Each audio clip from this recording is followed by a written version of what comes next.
ওরে মুমিন ভাইয়া অবুঝ হয়ে চলবে কত দিন আজ ভেঙেছে বাবরি মসজিদ কাল ভাঙিবে তাজমহল আজ ভেঙেছে বাবরি মসজিদ কাল ভাঙিবে তাজমহল এমনি করে ধ্বংস হবে দেশের মুসলমান রে মদিনা ভাইয়া অবুঝ হয়ে থাকবে কত দিন আরে মুমিন ভাইয়া অবুঝ হয়ে চলবে কত দিন ভাইয়া ভাইয়া আমারা মারি কেন করো বদল বাড়ি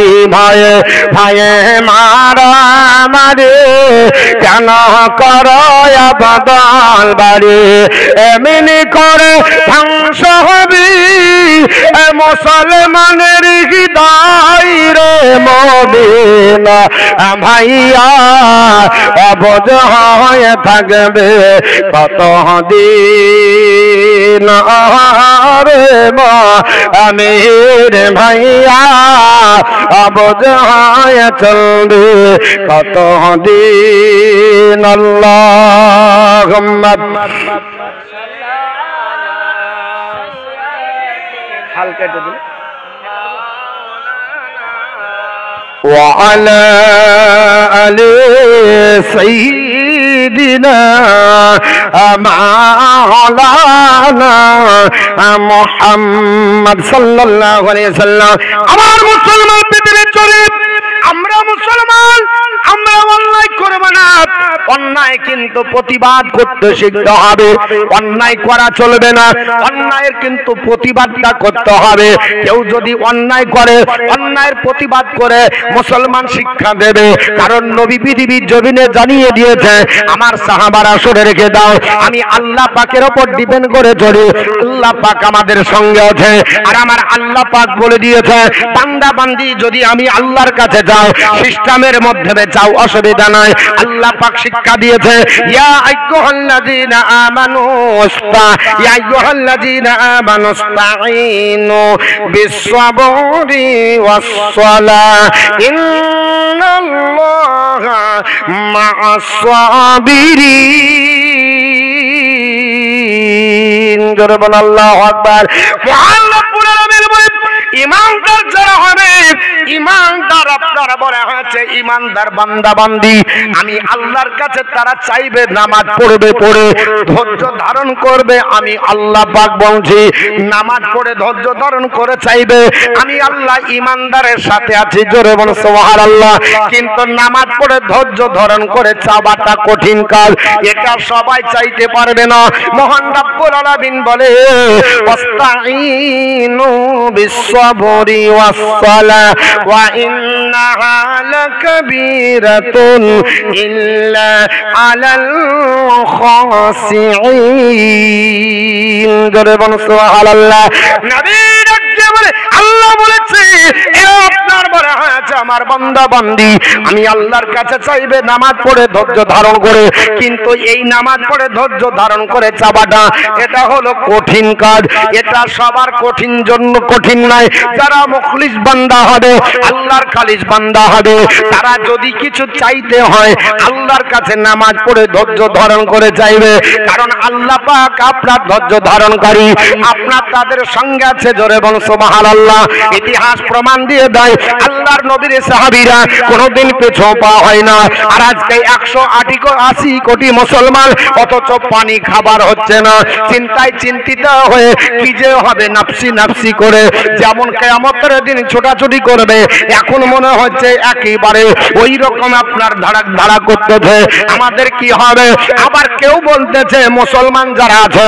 তারা রাতারাতি চলে যাও 24 ঘন্টা টাইম বলছে না এক হারামখোর বাবা আপনার আপনার বলা হচ্ছে নেতা হয়েছে, এর নেতৃত্ব দেবার আপনার অধিকার নাই। এই লোকটা হচ্ছে সবচাইতে সাম্প্রদায়িক দাঙ্গা লাগানোর আপনার বলা হচ্ছে নেতা। পৃথিবীর জমিনে ডাক দিয়ে বলছে মাত্র 24 ঘন্টা যারা মুসলমান আছো তোমরা চলে যাও। ও মুসলমান শুনে রেখে দেন, ভারতবর্ষ কারো বাবার সম্পত্তি নয়, এই ভারতবর্ষ হলো মুসলমানদের বাপের সম্পত্তি। এই ভারতবর্ষের মাটিতে আমার আল্লাহ পাক যাকে প্রথম এই পৃথিবীর জমিনে পাঠিয়েছিলেন তিনি হচ্ছেন আদি পিতা আদম আলাইহিস সালাম। জোরে বলুন সুবহানাল্লাহ। অতএব আমরা মুসলমান, আমাদের বাপ দাদার সম্পত্তিতে আমরা বসবাস করি, তোমার অধিকার নাই আমাদের প্রতি আঙ্গুল দেখিয়ে কথা বলবে। কারণ আমরা ভারতবাসী, আমরা পৃথিবীর জমিনে ইংরেজকে তাড়ানোর জন্য যারা আপনার 250 বছর ধরে ভারতবর্ষ শোষণ করে ভারতের আপনার অর্থনৈতিক কাঠামো দেউলিয়া করে দিয়েছিল, তাদেরকে তাড়ানোর জন্য এই আপনার মোল্লারা, এই হাফেজকারীরা, এই আপনার বলা হয়েছে নামাজিরা, তারাই আপনার জীবন দিয়েছে। এর জন্য পৃথিবীর জমিনে 62,000 আপনার মুসলমানের নাম, 62 থেকে 63,000 মুসলমানের নাম ভারতবর্ষের ইন্ডিয়ান গেটে স্বর্ণাক্ষরিত রয়েছে। তোমাদের কথা আমরা শুনতে চাই না।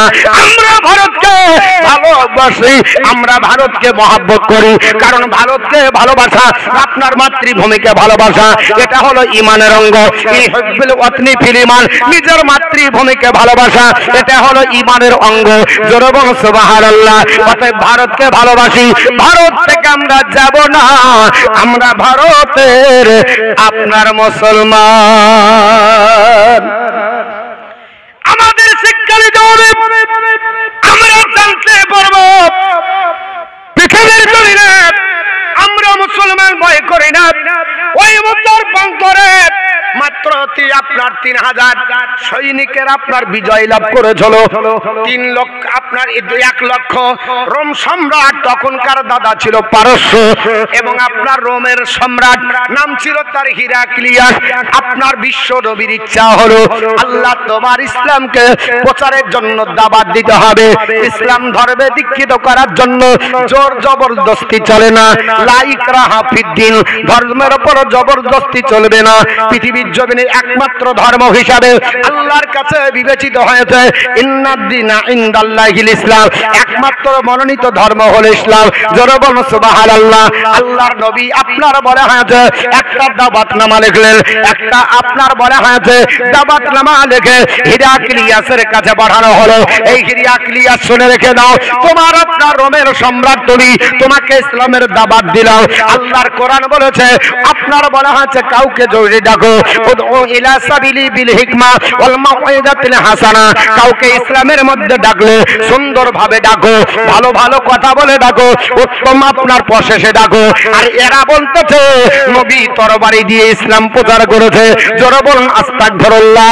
আরে নবীজি ইসলাম প্রচারের জন্য তরবারি নয়, তোমার ইতিহাস জানা নাই। পৃথিবীর জমিনে বিশ্ববিখ্যাত আপনার বলা হয়েছে একজন ব্যক্তিত্ব, নাম হলো ভন কেমার। তোমার ইতিহাস জানার দরকার নাই, তুমি ইতিহাস তুমি জানো না, এর জন্য তুমি পড়তে পারোনি। ভন কেমার বিশ্ববিখ্যাত আমেরিকার একজন লেখক, উনি বলতে বাধ্য হলেন মুহাম্মদ রাসূলুল্লাহ আপনার সম্পর্কে তিনি বললেন Muhammad Rasulullah said a selling example to his people, his character of pure স্টানলে। এবং শুধু তাই নাই, তিনি বললেন Muhammad Rasulullah not only founded a new religion but also establish a polity. Muhammad শুধু ধর্মীয় নেতা নয়, তিনি মানব জাতির জন্য শুধু আপনার কেন্দ্রীয় লিডার। জোরে বলুন সুবহানাল্লাহ। যদি রাজনৈতিক প্ল্যাটফর্মে আপনার আদর্শ মানের প্রতীক যদি হতে হয় নবীর চরিত্র ফলো করো, যদি রাজনীতি করতে হয় নবীর চরিত্রে ফলো করো। কারণ রাজনীতির নেতা যদি অন্যায় যদি না করে, আপনার বেহরমতি যদি না করে, কাটমানি যদি না করে, রড চুরি করে যদি না খায়, রাস্তার কালভের যদি চুরি না করে, চাকরি যদি চুরি না করে, আমি রাসূলুল্লাহ বলতেছি তার জায়গাটা আল্লাহর আরশের নিচে হবে। জোরে বলুন সুবহানাল্লাহ।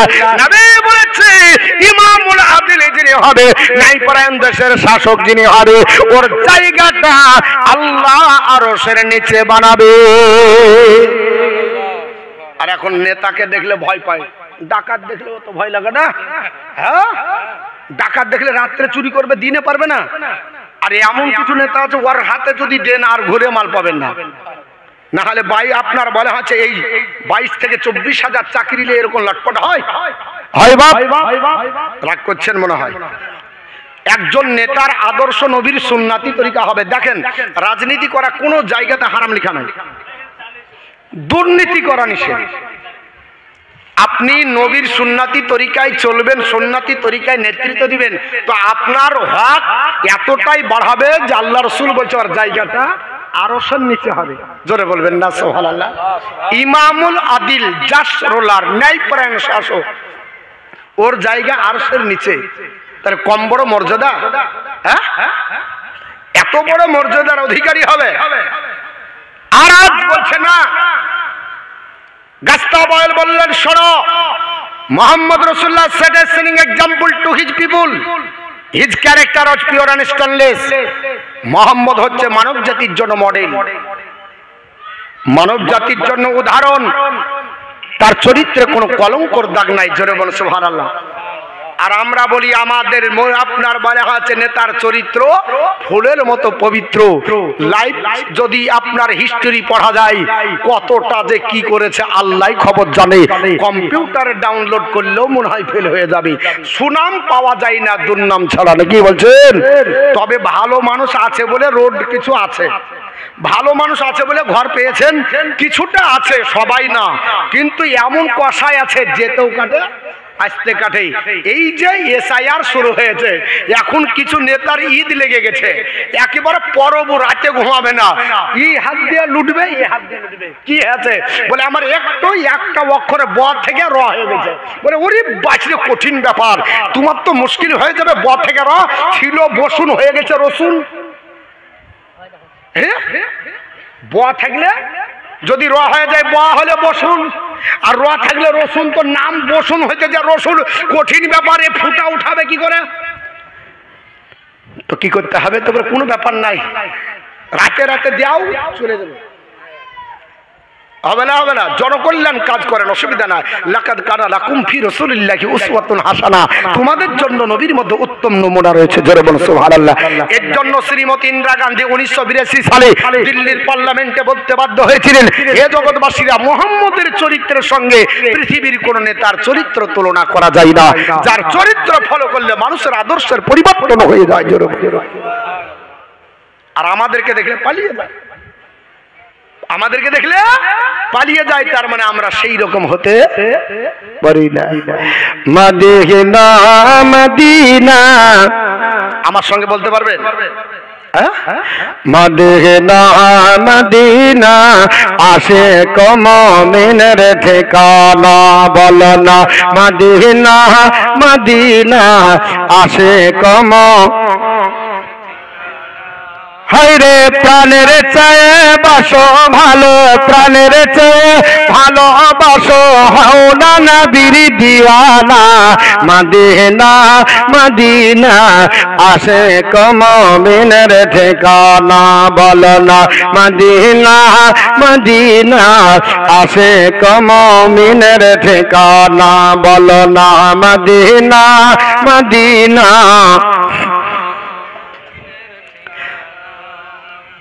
আরে আবু হযরত জালালউদ্দিন সুয়ুতি ৭৫ বারে দেখলো নবীজি। আরে জালালউদ্দিন সুয়ুতি ৭৫ বারে দেখলো নবীজি। আরে এতবার দেখিয়াও নবী, এতবার দেখিয়াও নবী, তৃপ্তি তাহার মেটে না। মদিনা মদিনা আশিক মুমিনের ঠিকানা, বলো না মদিনা মদিনা আশিক মুমিনের ঠিকানা। হযরত আবু বকর সিদ্দিক নবীর শ্রেষ্ঠ সাহাবী, আরে ভালোবেসে শুইল পাশে ভালোবেসে শুইল পাশে যাইয়া দেখো মদিনা মদিনা মদিনা আসে কমমিনের ঠিকানা বলো না মদিনা মদিনা আসে কমমিনের ঠিকানা আল্লাহ আহুম্মা সাল্লি আলা সাইয়্যিদিনা মাওলানা وعلى آل سيدنا مولانا আমার বন্ধুকাল বলার উদ্দেশ্য হলো ওই মুতার বন্ধুর বিশ্ব নবী হেরাক্লিয়াস ইয়াসের আপনার দরবারে দূত পাঠালো তাকে ইসলামের আপনার দাওয়াত দাও। হেরাক্লিয়াস তখনকার সুপার পাওয়ার, ইসলামের চিঠি পাওয়ার সঙ্গে সঙ্গে দূতকে আপনার বলে হ্যাঁ যে শহীদ করে দিল। জোরে বলুন ইন্না লিল্লাহি ওয়া ইন্না ইলাইহি রাজিউন।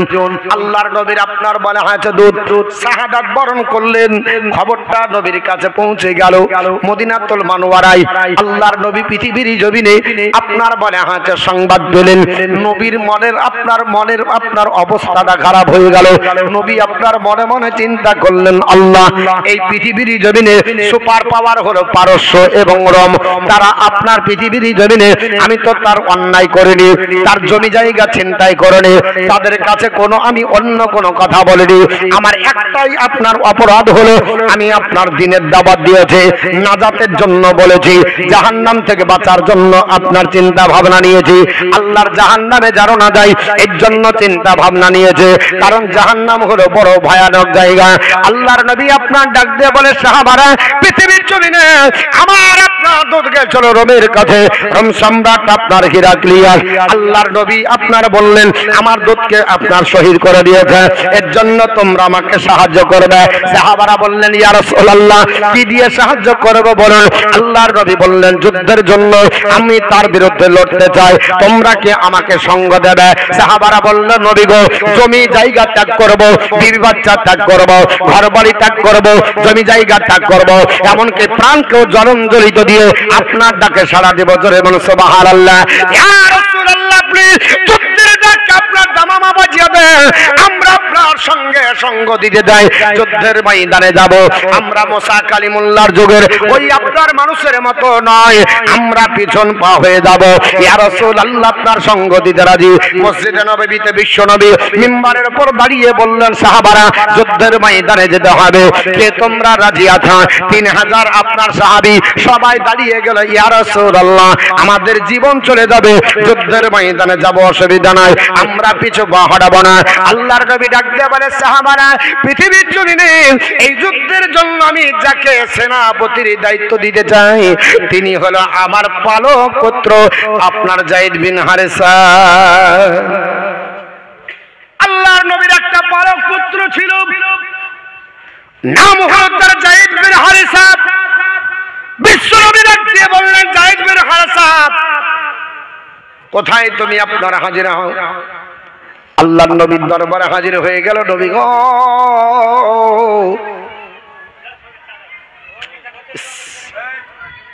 নিজেদের মধ্যে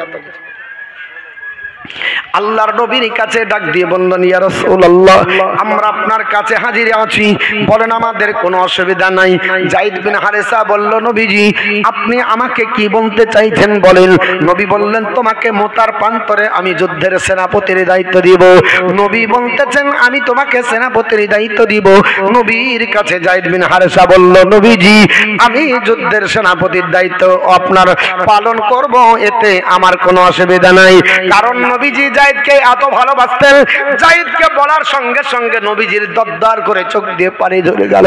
আমার নবীর দিকে যায়েদ বিন হারেসা ডাক দিয়ে বলে ও আল্লাহর নবী ইয়া রাসূলুল্লাহ আপনি দায়িত্ব দিলেন, তারপরে চোখের পানি গেল। নবী ডাক দিয়ে বলে যায়েদ বিন হারেসা তোমাকে আমি যুদ্ধের কমান্ডার বানালাম, কিন্তু ওই যুদ্ধে তুমি প্রথম সেনাপতি হবে, তোমার পরেও আরেকজন হবে, তুমি শাহাদাত বরণ করবে।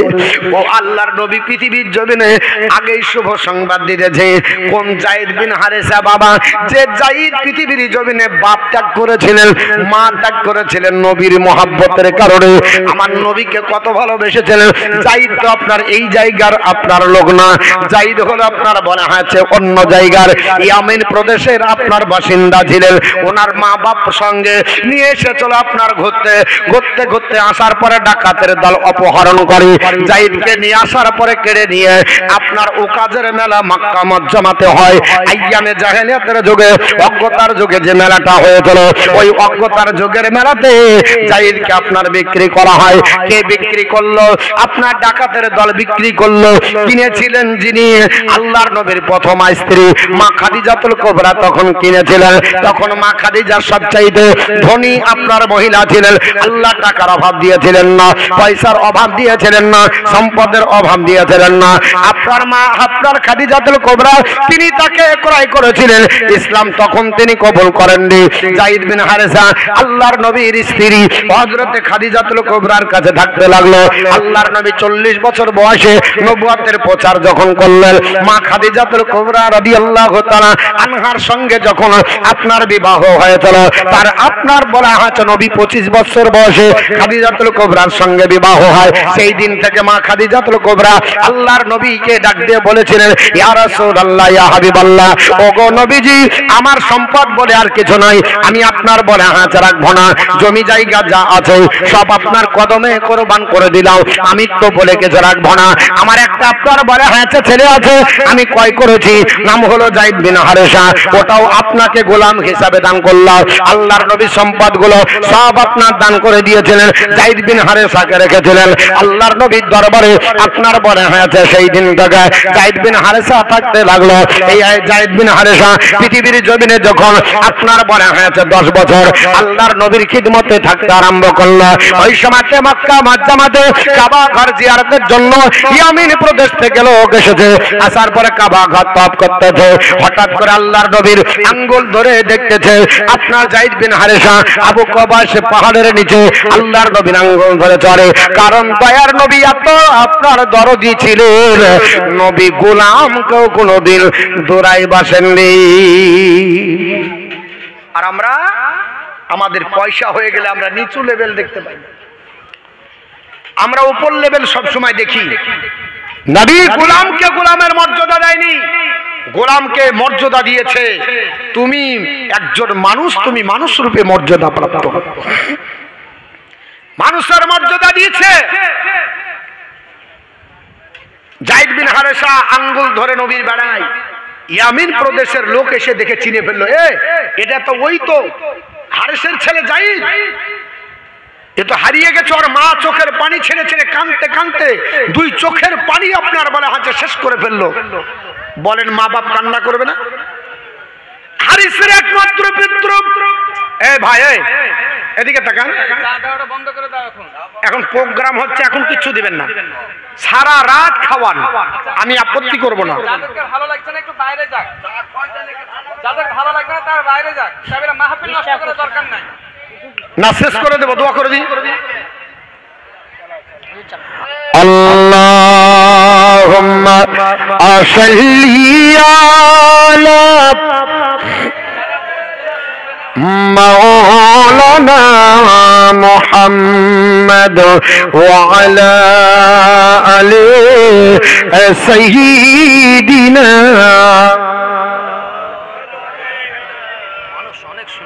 وعلى آل سيدنا مولانا محمد صلى الله عليه وسلم। আমার মুসলমান যায়েদ বিন হারেসাকে বিশ্বনবী আঙ্গুল ধরেছে। ইয়ামেন প্রদেশে লোকেরা দেখতে পাওয়ার পরে আল্লাহর নবীর এই ঘটনাটা যায়েদ বিন হারেসার বাপের কাছে পৌঁছে দিল। ওগো হারিস, তুমি আর কান্না করিও না, মক্কা মুআজ্জামায় চলে যাও।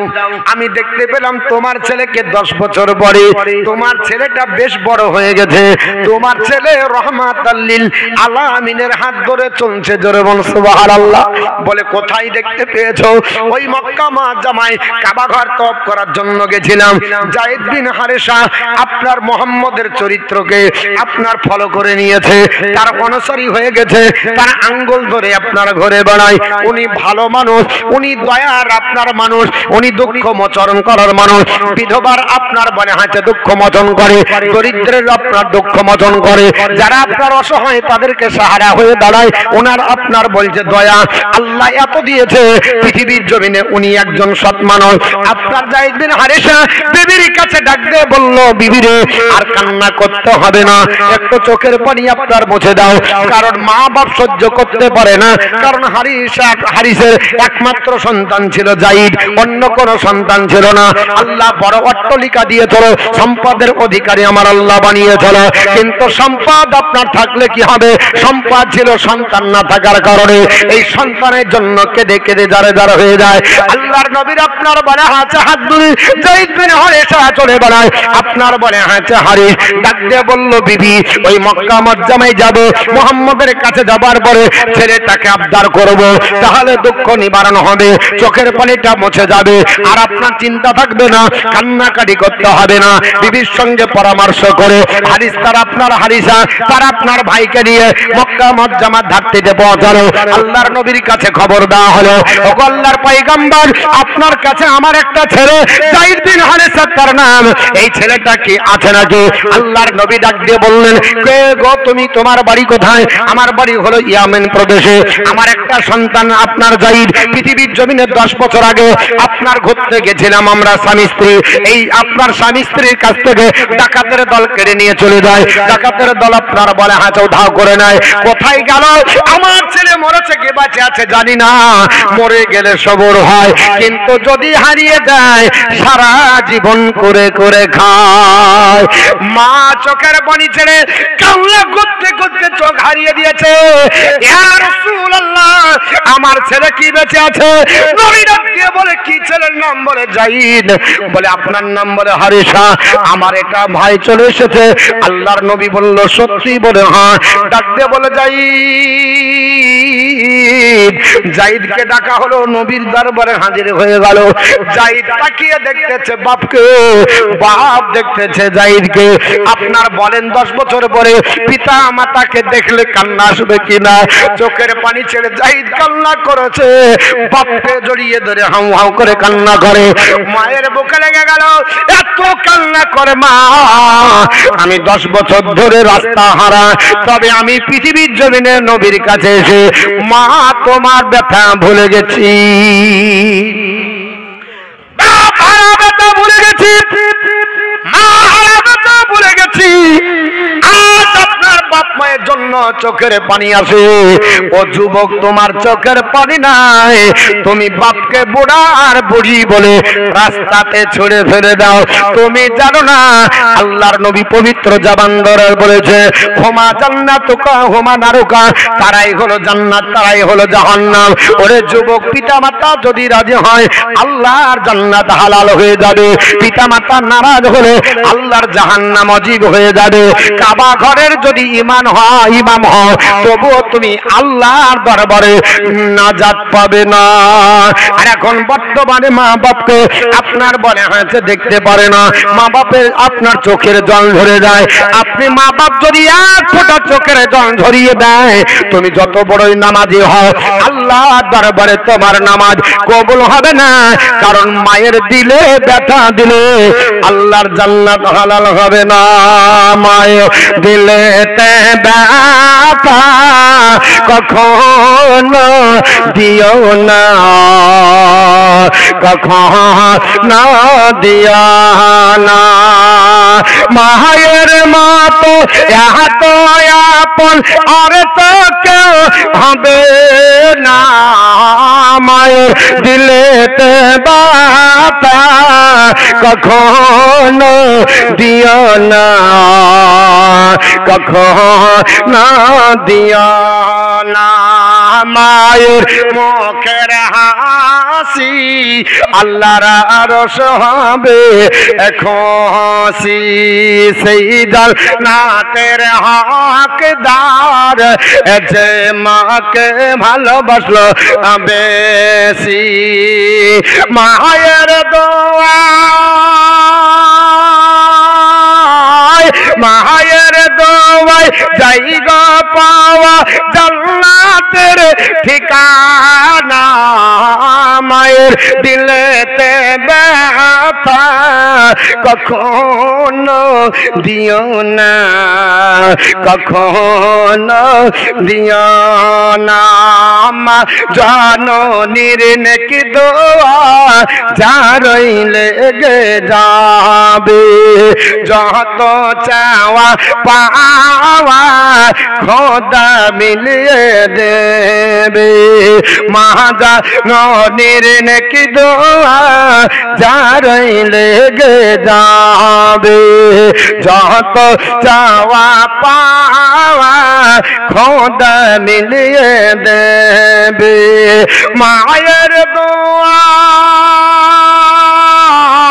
মায়ের দোয়ায় জায়গা পাওয়া ওজমা কায়ার মদিনা মায়ের দিলেতে ব্যথা কখনো দিও না কখনো দিও না আমার মুসলমান বলার উদ্দেশ্য হলো মার চেহারা ধরে বাপের চেহারা দর্শন করে নবী ডাকতে বলল ও যায়েদ এটাকে তুমি চিনতে পেরেছো যায়েদ বলে হ্যাঁ ইয়া রাসূলুল্লাহ উনি আমার চাচা যান উনি আমার আম্মা যান উনি আমার আব্বা যান এরা হচ্ছে আমার আপনার পরিবার নবী ডাকতে বলে যায়েদ আমি রাসূলুল্লাহর দরবারে 10 বছর থাকলে আমার খিদমত করেছো আমি নবী তোমাকে বিদায় দিচ্ছি মা বাপের হাত ধরে চলে যাও ওই ইয়ামিনে প্রদেশে বসবাস করবে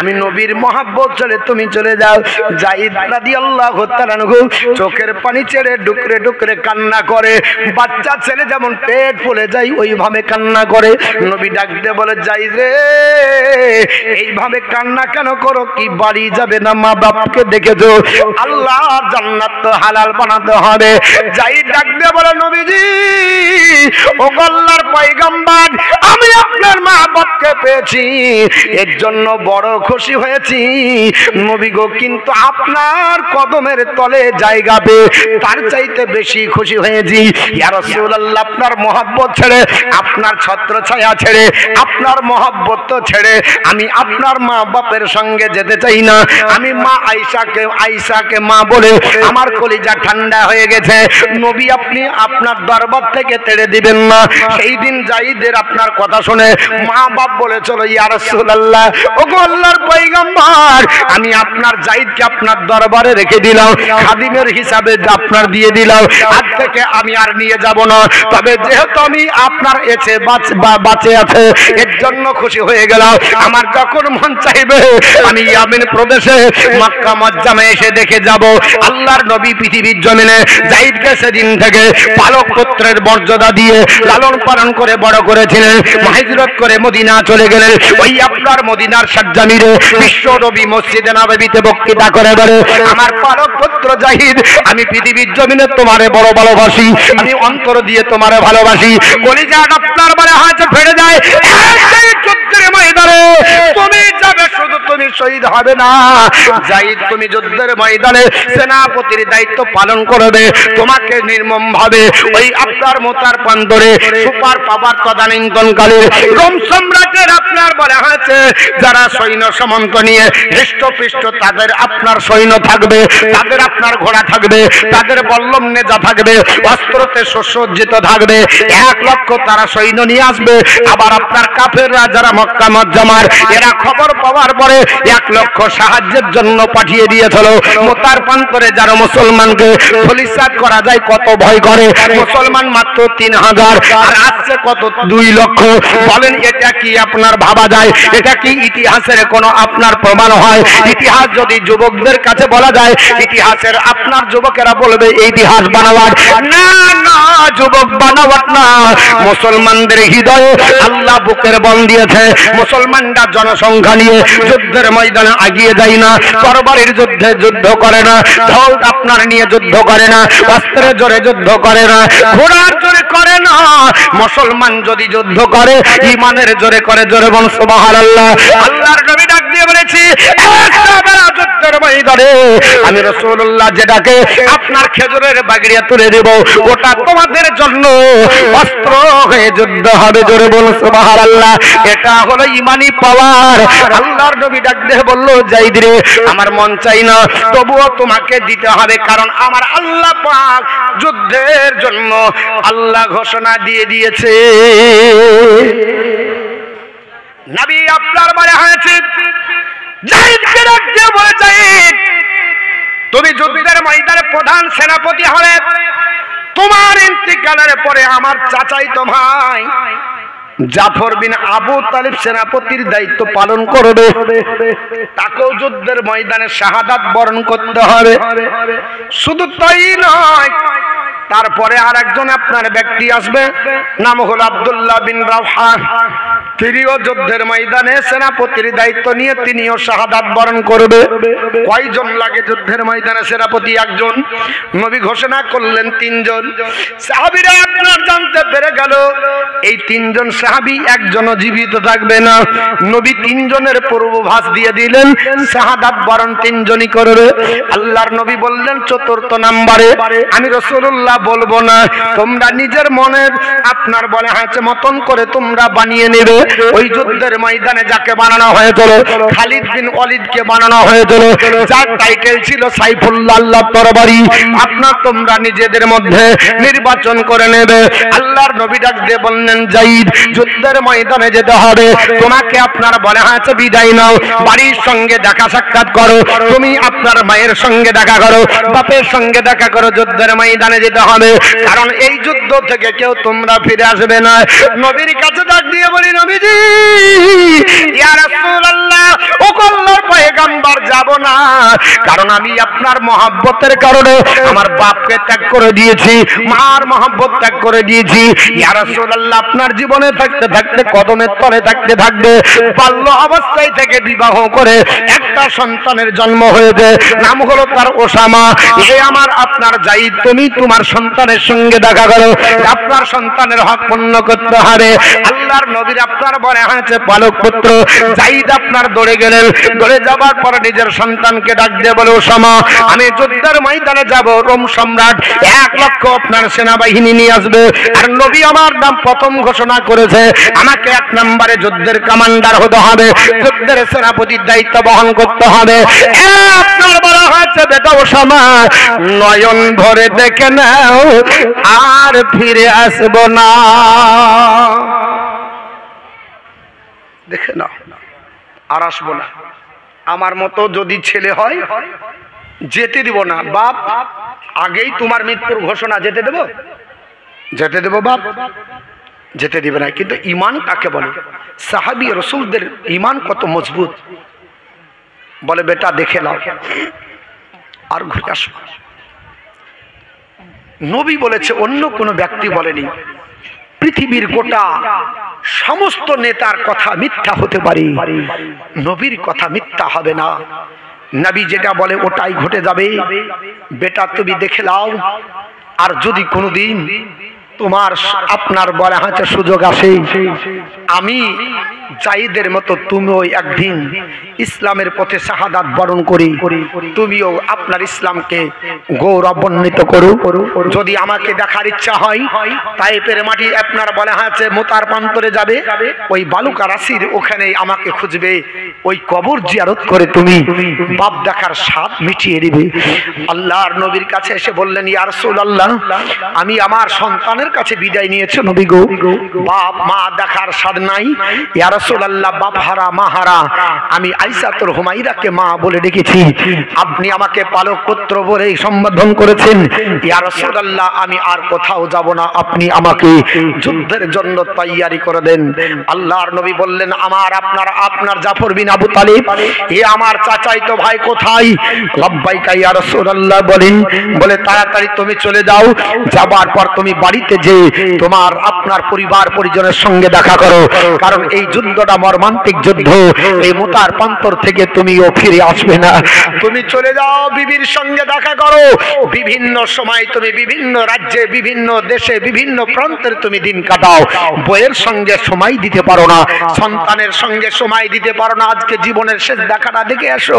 হযরত আপনার বলে আছে জাফর বিন আবু তালিব নবীর চাচাইতো ভাই, দৌড়তে দৌড়তে বাড়ির দরজায় কাছে পৌঁছেছে। বিবি সুন্দর করে রান্না করে নিয়ে বসে আছে, আজ স্বামী আসবে অনেক দিন পর, স্বামীর সঙ্গে একই থালে খেয়ে আজকে নিজের আপনার মনের আশা মেটাবো, তৃপ্তি মেটাবো। স্বামী একটু আসেন, ডাক দিয়ে বলে, বিবি দরজা খুলবে না। ডাক দিয়ে বলে, স্বামী দরজা খুলবো। তাড়াতাড়ি দরজা খোলো, একটু দেখি তাড়াতাড়ি করবো। বিবি বলে, অনেক কষ্ট করে রান্না বান্না করলাম, একসঙ্গে খাবো বলি, আর আপনি কোথায় এত তাড়াহুড়াই যাবেন? প্রতিদিন তো চলে যায়। বিবি আপনার স্বামীর দিকে তাকাই। হযরত আপনার জাফর বিন আবু তালিব বলে, বিবি রে, নয়ন ভরে দেখে নাও, আর দুনিয়াতে এক থালে খাওয়া হবে না, যদি আল্লাহ বাঁচিয়ে রাখে জান্নাতে এক থালে খাবার হবে। বিবি রোম সম্রাটের বিরুদ্ধে আপনার যুদ্ধের ঘোষণা রাসূলুল্লাহ করেছে। 1,00,000 সেনাবাহিনী নিয়ে তারা মোতার প্রান্তরে পৌঁছে গেছে। নবী আমার 3000 সৈন্য দিয়ে আমাদেরকে আপনার সেনাপতির দায়িত্ব দিয়েছে। 1 নম্বরে যায়েদ বিন হারেসা হবে, 2য় নাম্বার আমাকে দিয়েছে, তার মানে তিনি শাহাদাত বরণ করে।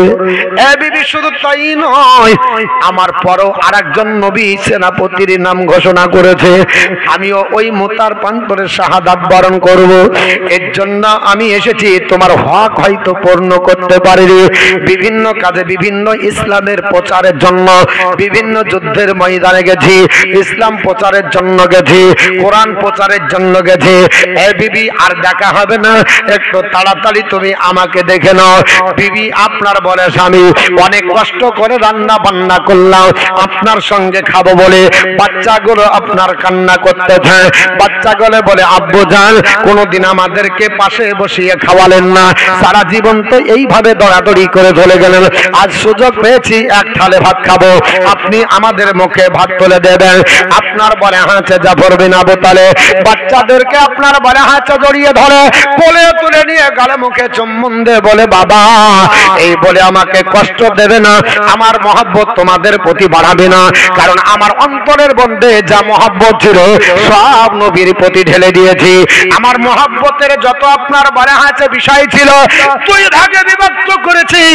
এক পাল্লাতে রাসূলুল্লাহর মহব্বতকে দাঁড় করিয়েছি, অপর পাল্লাতে দুনিয়ার মহব্বত দিয়েছি। আমার রাসূলুল্লাহর মহব্বতের পাল্লা আমার কাছে বেশি ভারী। পৃথিবীর জমিনে চলে যাব, ইসলামের জন্য তুমি জীবন দিবে, তোমরা আমার শহীদ হয়ে যাবে, আমাকে তোমরা ডাক দিও না।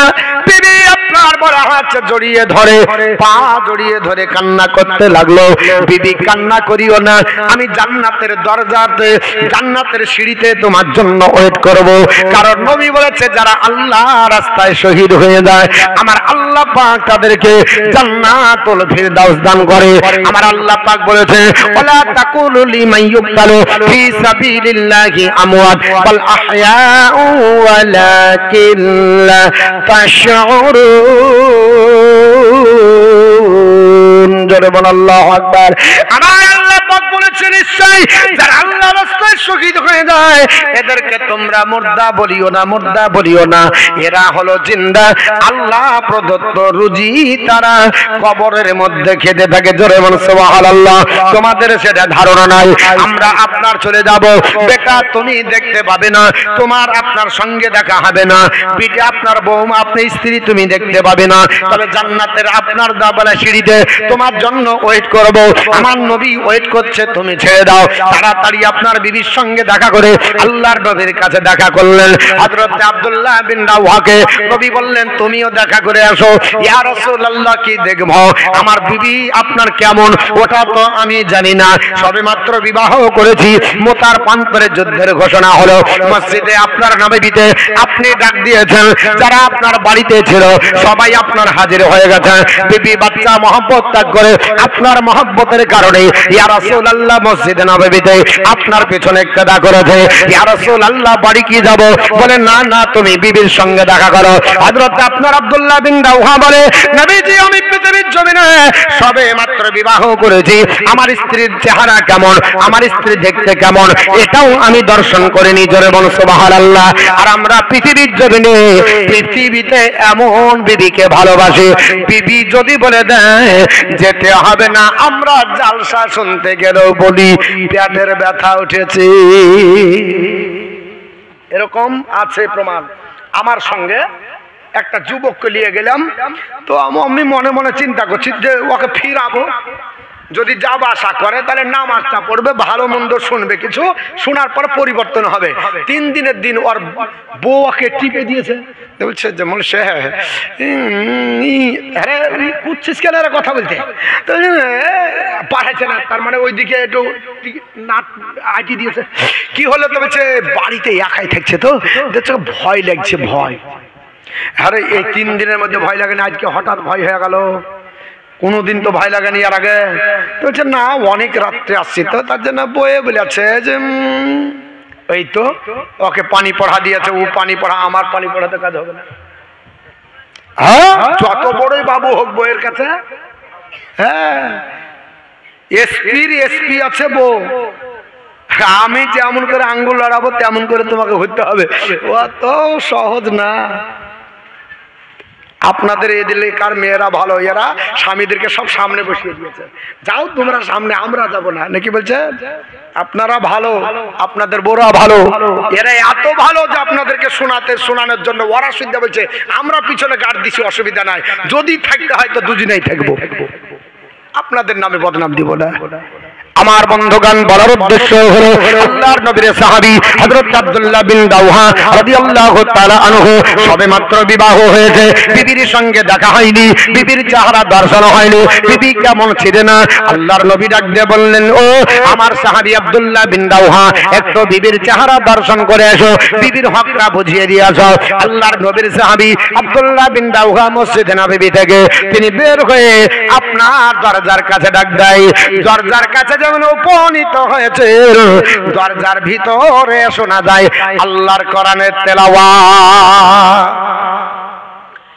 সবেমাত্র বিবাহ হয়েছে, আল্লাহর কোরআন তেলাওয়াত করতেছে, আর আমাদের বোরা দরজা লাগিয়ে দে কিরণমালা দেখতেছে।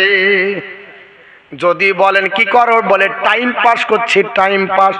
তুমি থাকবে না, কেরালায় থাকবে, আর আমরা এইভাবে জীবন কাটাবো নাকি? বড় এত বড় একটা বাস দিতে হবে কি? এত বড় একটা বাস দাও, ওই বাসে নামাজের যা আপনার 12টা বাজাবো, রোজার 12টা বাজাবো, এমনকি তোমারও 12টা বাজাবো, প্রয়োজন হলে অন্য জনের হাত ধরবো, ঠিক না বেঠিক বললেন? ওই মোবাইল দেখতে দেখতে আউট অফ মার্কেট, বলে আমি কি কাঠের ঘোড়া নাকি? যারা এগ্রিমেন্টে যাচ্ছে, আমার এটাই এক্সপিরিয়েন্স বেশি বাবা, বহরমপুর এলাকায় বেশি। আপনার বলে হ্যাঁ এগ্রিমেন্টে যায়, 3 বছর থেকে আসার পরে দেখতেছে বউ নাই, বউ আব্দুল জাব্বার পরের ছিল আব্দুর রহমানের হাত ধরে চলে গেছে, বলে সংসার কি হবে, বলে ওর মতো আপনার স্বামীর দরকার নাই। এ মুসলমান শুনে রেখে দেন, ও আপনার বলে হ্যাঁ আল্লাহর বান্দিরা, আল্লাহর ঘরে আপনার আল্লাহর ইবাদত করুন, আল্লাহর আপনার বলে হ্যাঁ উপাসনা করুন, যুবক যুবন অবস্থায় যদি ইবাদত করুন। আল্লাহর নবী বলেছেন আমার সাহাবারা শোনো, সাব্বুন নাসা ফিল ইবাদতি রাব্বিহি, যুবক আর যুবতী অবস্থায় যারা ইবাদত করে বড় হলো আল্লাহ তাদেরকেও আরশের নিচে জায়গা বানিয়ে দিল। জোরে বলুন সুবহানাল্লাহ। আর আমাদের যুবক এবং যুবতীরা বলে এখন সময় হয়নি, এখন মোবাইল পাবজি ফ্রি ফায়ারে কাটাবো, আর কিরণমালা আর আঁচল দেখে কাটিয়ে দেব, পরে যখন বড় হব বুড়া যখন হবে নাটবল ঢিল হবে, সেজদা দিতে গিয়ে রুকু দিব, রুকু দিতে গিয়ে সেজদা, আত্তাহিয়াতের জায়গায় ফাতিহা পড়বো, ফাতিহার জায়গায় আত্তাহিয়াত, তখন আর নামাজ ছাড়বো না, যাই নামাজ প্রয়োজন হলে 3 খান পাড়া লাগিব। আল্লাহ বলবে ওই দিনের নামাজ কবুল হবে না, কারণ আত্তাহিয়াতের জায়গায় ফাতিহা পড়লে কি হবে? আমার মুসলমান বড় উদ্দেশ্য হলো আল্লাহর বান্দা পৃথিবীর জমিনে কোরআন তেলাওয়াত করতেছে, স্বামী আপনার মৃদু আওয়াজ বেড়ে আল্লাহ কোন বিবি নামাজ আপনার পড়ার পরে কোরআনের তেলাওয়াত করে আল্লাহর বান্দির কাছে ডাক দিয়ে বলে বিবি, বিবি ডাক দিয়ে বলে স্বামী গো কি ব্যাপার, দরজা খোলা আছে চলে আস। বিবি বলতেছে দরজা খোলা চলে আসেন। আব্দুল্লাহ বিন রাওহা বলে বিবিরে যাব না, ঘোড়ার উপর চড়ে আছি, যুদ্ধের ময়দানে যেতে হবে। বিবি বলে কি কথা শোনালেন, আমি হলাম মদিনার সবচাইতে বিশ্ব সুন্দরী, আল্লাহ আমার এত লাবণ্যময় চেহারা দর্শন দিয়েছে, এই চেহারা দেখলে গোটা মদিনার যুবক পাগল হয়ে যায়, আর আপনি বিবাহ করলেন আমার চেহারা পর্যন্ত দর্শন করলেন না, আমার সঙ্গে কথাবার্তা হলো না, বাসরাত্রি পালন হলো না, এ স্বামী আপনি কোথায় যাবেন? বলে যুদ্ধের ময়দানে মুতার প্রান্তরে চলে যেতে হবে। মুতার প্রান্তরে যুদ্ধের ঘোষণা হয়েছে, নবী বলেছে যুদ্ধের ময়দানে যাব। ও আমার আপনার বিবি, তোমার সঙ্গে শুধুমাত্র এইটুকুর জন্য এসেছি, আমি বিবাহ করেছি, হক আদায় হয়নি, এর জন্য তোমার কাছে ছাড় নিতে এসেছি, তোমার কাছে বিদায় নিতে এসেছি। ও বিবি, পৃথিবীর জমিনে আমাকে একটু বিদায় দিয়ে দাও, নয়ন ভরে দেখে নাও, জানো আপনার বলে হাসরের ময়দানে কোটি কোটি মানুষের সম্মুখে তোমার চেহারা দেখে আমি চিনতে পারি, আমার চেহারা দেখে যেন চিনতে পারো। হযরত আপনার আব্দুল্লাহ বিন রাওহার স্ত্রী ডাক দেয় বলে স্বামী আপনি একটু আপনার ঘোড়া থেকে নামেন, আপনার কদম বসি করে আপনাকে আপনার বিদায় দেব, আপনাকে একটু মন ভরে দেখবো। ওগো স্বামী আপনি আমার আপনার বলে হাতে বীর পুরুষ, একজন যোদ্ধা স্বামী, এর জন্য আমার কোনো আপত্তি নাই। নবী আপনাকে ডাক দিয়েছে, যুদ্ধের কমান্ডার হবেন, এর জন্য কোনো আমার আপত্তি নয়, তবে আপনাকে একটু মন ভরে দেখবো, প্রাণ ভরে একটু দেখে নেব, আপনার চেহারা এর জন্য বেশি করে দেখবো, কারণ ওই যে হাজার হাজার লোকের মাঝে, কোটি কোটি লোকের মাঝে যেই দিন সবাই নাফসি নাফসি করে কিয়ামতের দিন ছোটাছুটি করবে, হাসরের ময়দানে যেই দিন সবাই আপনার দৌড়াদৌড়ি করবে, ইয়া রাসূলুল্লাহ বাপকে চেনা যাবে না, মাকে আপনার বলে হাতে পাওয়া যাবে না, স্ত্রীকে পাওয়া যাবে না, আপনার বেটা বেটি পাওয়া যাবে না, সবাই যেই দিন চিন্তায় চিন্তিত হয়ে যাবে, ইয়া রাসূলুল্লাহ সেই দিন আমি আপনার চেহারা দর্শন করে আপনার হাত ধরে জানো আল্লাহর জান্নাতে যেতে যায়, এর জন্য আপনার চেহারা দর্শন করবা। এ বিবি একবার আমাকে আপনার বলে হাতে এত যখন রিকোয়েস্ট করেছো আমাকে এখানে দেখে নাও। বিবি বলেন না স্বামী গো আপনাকে নয়ন ভরে দেখবো, একটু ঘরে আসেন। আপনার হযরত আব্দুল্লাহ বিন রাওহা, আরে কেমন আপনার স্বামী আর কেমন স্ত্রী বাবা, আমাদের স্ত্রী বলতো যে যুদ্ধে যাবা যাও, ডিভোর্স দিয়ে দাও, তালাক দিয়ে যাও, বলবে না বলবে না। আর আপনার বিবি বলে আমাকে একটু চেহারা দর্শন করে দিয়ে যাও, জানো কিয়ামতের দিনে আপনার চেহারা দর্শন করে আমি যেন আল্লাহর জান্নাতে যেতে পারি, কারণ নবীর শাফায়াত ছাড়া আল্লাহর জান্নাত হবে না। নবী বলেছেন লিকুল্লি সাইয়্যিন নাবিয়ুন, লিকুল্লি সাইয়্যিন নাবিয়ুন দাওয়াতুন মুস্তাজাবা।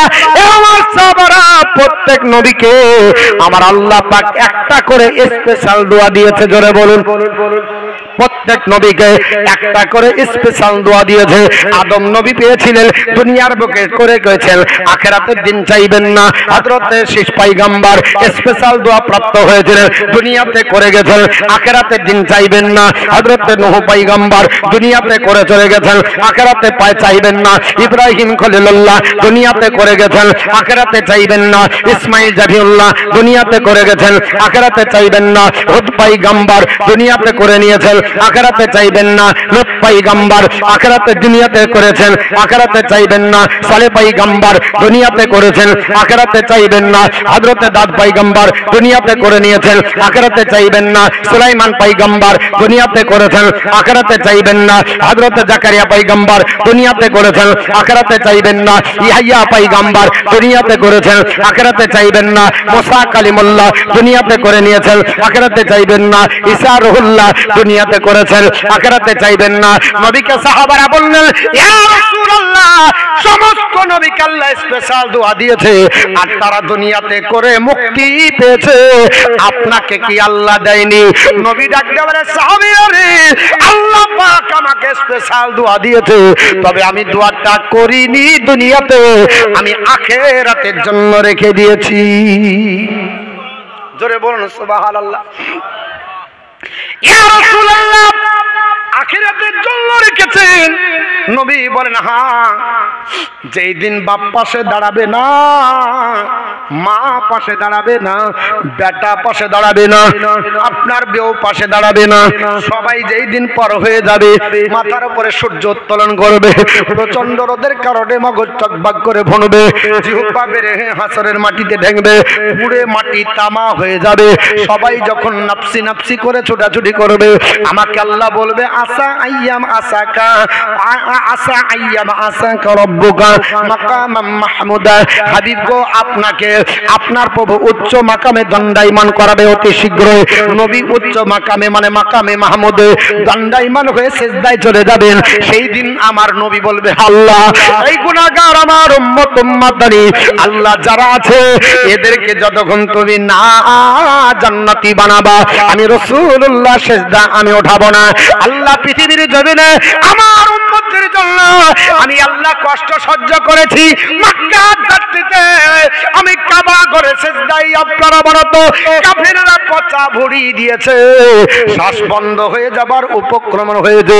আমি দোয়াটা যদি চাইতাম, আল্লাহ তোমার জিবরিল ফেরেশতা বলেছে আবু কুবাস পাহাড়ের নিচে যারা আছে সবকে তছনছ করে আপনার দুনিয়া থেকে বিদায় করে জাহান্নামী বানাবে, আমি তবুও আমি দোয়াটা চাইনি। তায়েফের মাটিতে রক্ত আমার আপনার বন্যা বইয়ে জুতা মোবারক ভিজে গেছে, আল্লাহ আমি তবুও দোয়াটা চাইনি। আল্লাহ উহুদের প্রান্তরে আমার দন্দর মোবারক শহীদ হয়েছে, আমি বেহুশ হয়ে পড়ে গেছি। জিবরিল বলে চলো ইয়া রাসূলুল্লাহ দোয়া চান, আমি উহুদ পাহাড়কে পাখা দিয়ে আপনার ভেঙে তছনছ করে উল্টে কাফেরদেরকে ধূলিসাৎ করে দেব। নবী বলেছেন, না না না, আমি দোয়া নিব না, আমি সহ্য করব। আমার স্পেশাল দোয়াটা আমি আখিরাতের দিনের জন্য, আমার আপনার বলে আছে হাসরের ময়দানের জন্য, আমার গুনাহগার উম্মত উম্মতানির জন্য আমি রাসূলুল্লাহ রেখে দিলাম। কিয়ামতের কঠিন দিনে দয়ার নবী নিজের উম্মত নিবেন গতি ইলে, জোরে বল সুবহানাল্লাহ। আর কিয়ামতের কঠিন দিনে দয়ার নবী নিজের উম্মত নিবেন গতি এনে, তাদের চেহারা হবে নূরাময়, যারা নবীর দরদ গায়, দাঁড়িয়া ফিরিয়া যাবে না তারা গজ ক্ষমা আধার।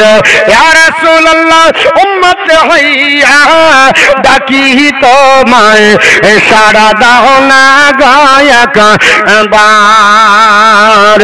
ইয়া রাসূলুল্লাহ গুনাহগার হইয়া ডাকি তোমায়, সাড়া দাও না গায়ক বার। নবী হবে না জাবিন্দার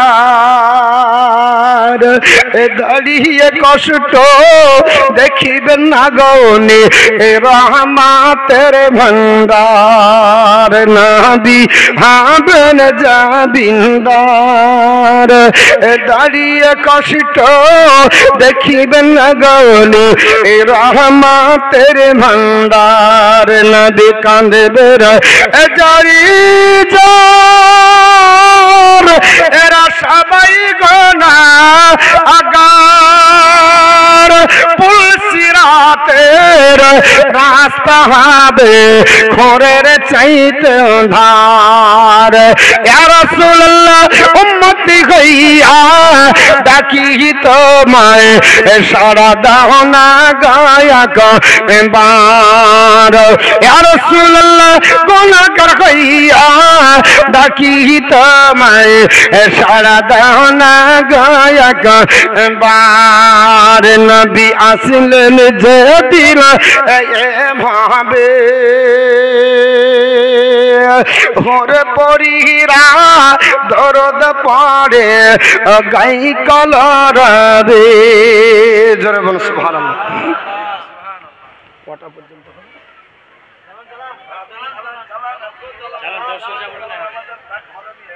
বলবো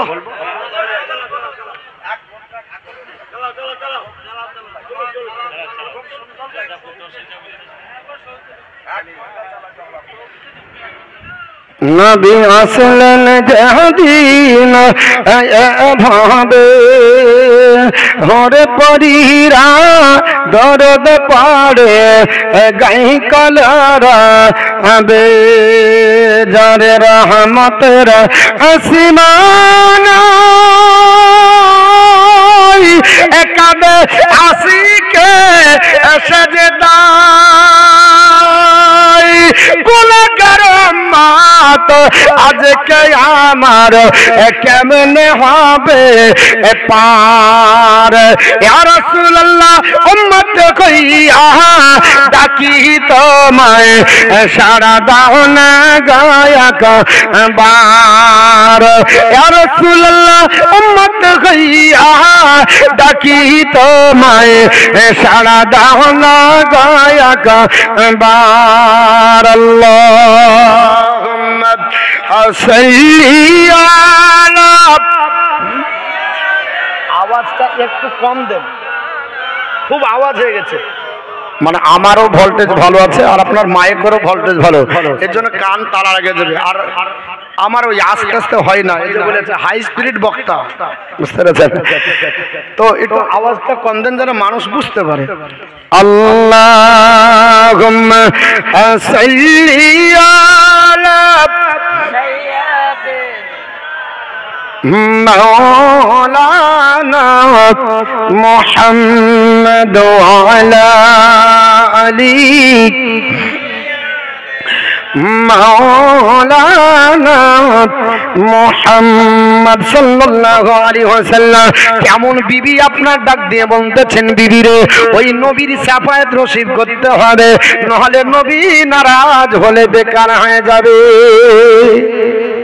বিবি ডাক দিয়ে বলে স্বামী আপনাকে বিদায় দিতেছি শুধু দর্শন করব চেহারাটা যেন চিনতে পারি সবে মাত্র বিবাহ হয়েছে অন্য বিবি হলে বলে তোমার মতো স্বামীর দরকার নাই সবে বিবাহ হয়েছে এখনো তো ফুলসজ্জার রাত্রি পালন হয়নি এখনো তো আপনার বলে হাতে বাসর রাত্রি হয়নি অন্যত্র বিবাহ করে সুখের জীবন বানাবো চিন্তা করত বিবি বলল না না আমি আখিরাতের জন্য আপনার জীবনটাকে রেখে দিব আমি আপনার জন্য আপনার বলে হাতে রেখে দিলাম ওই কিয়ামতের দিনে জাহান্নামের থেকে বাঁচিয়ে যেই দিন আল্লাহ পাক আপনার জান্নাত দেবে আল্লাহ জান্নাতুল ফেরদাউস যেদিন দেবে সেই দিন আপনার সঙ্গে জীবন যাপন করতে যায় আর হাজার হাজার মানুষের কাছে আমি ওই দিনে যেন চিনে নিতে যাই সেই জন্য আপনাকে রেখে দিতে আপনি দেখতে চাই আপনার বিবি আপনার মন ভরে প্রাণ ভরে আপনার দেখতে লাগলো আপনার স্বামী স্ত্রী দেখা হয়ে গেল হযরত আপনার বলে